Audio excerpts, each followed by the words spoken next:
Hey guys, welcome back to the frequency. I know it's been a while. I'm sorry. Life, happens. I could get into the details, but I'm not. So let's move on. Today's frequency is Inner Sabateur. What is an Inner Sabateur? Well, if you don't know what that is, I'm sure you've experienced it clearly without knowing.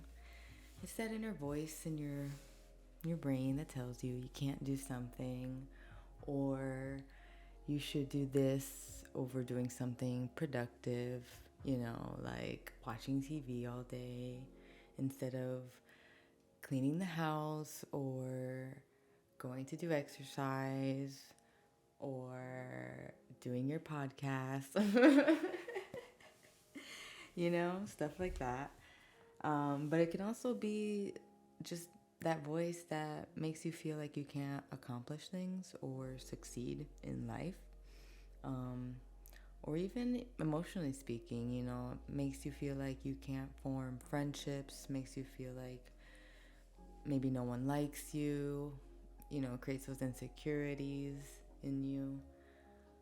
But that's what today's about, and I want to talk about it. It's kind of in relation to the last video I did about my fight to win match in regards to Jiu-Jitsu.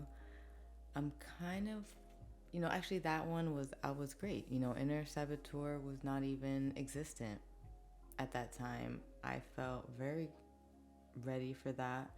But I also feel like there's different inner saboteurs because I used to have one in regards to my confidence and being liked or being popular, and now I don't give a crap about that, like, at all. But I've been like that for a while now. But I was definitely like that in high school and below. But other people would say otherwise, because I was that weird type of kid where I would wear a lot of gothic makeup or, emo outfits. And to me, I guess, no, that's me not necessarily trying to fit in. I was expressing myself confidently, but I still had insecurities, within myself about how I looked. I was overweight. Nobody wanted to date me. It was weird. But I also then had a lot of friends because I was outgoing and social. So I don't know, it was kind of weird. But I got over all that, and I got over the hating my body and hating how it looks and all that. So, but then I have a new one now with Jiu-Jitsu. I train hard.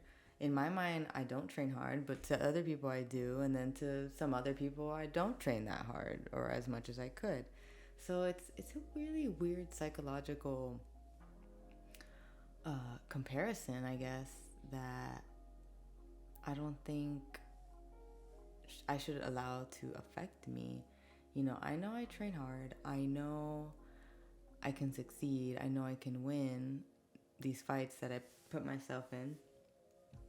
So why am I feeling anxious? Why am I feeling nervous? Is it that I'm not confident in my skills? Is it that I'm scared I'm gonna get hurt? Even though this is something that I know is possible, I've already been hurt. So I shouldn't technically be scared. I've already experienced that. And I'm sure I'm not the only one that experiences this. I've talked to, one of my brown belt friends, Julian. He reminds me about mindset. And it's very true because I had a very specific mindset during my fight to win match. And in my last tournament, I was on an endless loop of self-sabotage for whatever reason. The moment I walked into the building, I had extreme anxiety. I was pretty much sitting on a chair the whole time, not really prepping for my fight. I was not in the mindset, and I couldn't get into it, and I couldn't get out of that endless loop of self-sabotage. for whatever reason, that day I was very off, I would say, because normal days, I like to say, or I do usually feel balanced. So that was definitely not a normal day for me, and I don't really know how to explain it. And it's something psychological, clearly. And I love psychology, so I like to analyze my thoughts and my feelings. My coach hates that. He thinks I overthink everything. But, I overthink my jiu-jitsu too, which kind of helps me develop. But then it could also hinder me. So I see his point. But at the end of the day, that's just who I am. I'm a person that analyzes everything, myself and everyone around me, and everything I do and everything everyone else does. I guess it's a curse. I don't know yet. Maybe that's also why I do this podcast. Help me analyze my thoughts. Maybe somebody's having the same thoughts. Maybe we can talk about it. But at the end of the day, you know how people say it's all about positive thoughts and how we think about things. And that's what I'm going to remind myself, because that is the basis of it. That is reality. Everything's a frequency, right? So thoughts are electrical impulses. Electricity has its own frequency levels. Positive thoughts produce a different frequency than negative thoughts or self-sabotaging thoughts. So with that logic, I should remain on the positive thinking frequency, because that will promote more successful outcomes and more successful trainings and behaviors and even analytics. I'm going to think more clearly. I'm going to be more open to seeing certain opportunities in the game, rather than closing all the doors that I would have seen. When you're on a negative thought process, you kind of just shut everything out and you don't really see those opportunities anymore. They're not there. They were non-existent. You never had the chance of winning. It was not your day. And that does happen sometimes to everyone. But if we can, there's a way to control it. It's something that we can manipulate in our favor.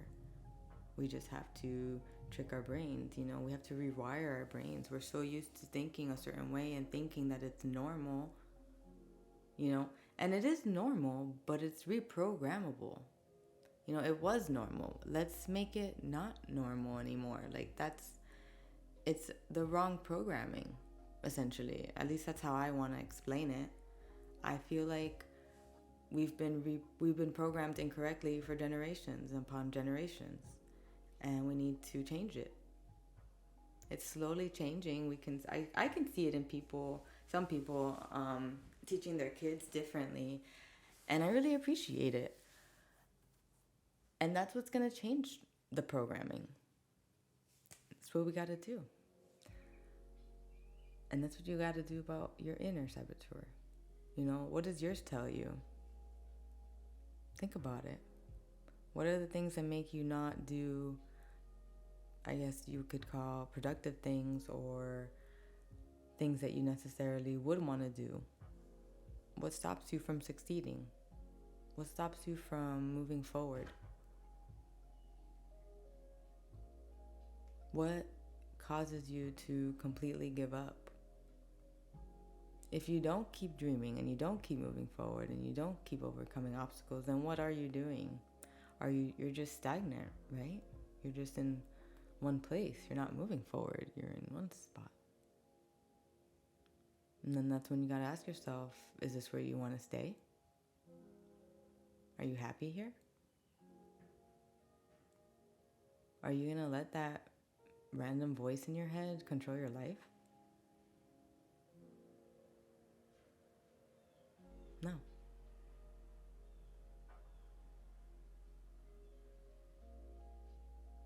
You're not. Because you're in control of your life. And you can do whatever you set your mind to. We are all limitless. We can all dream and we can all achieve our dreams.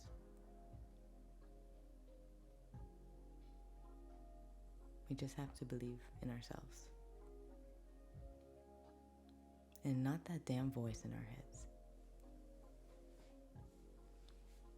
Thank you for listening, guys. See you next time on The Frequency.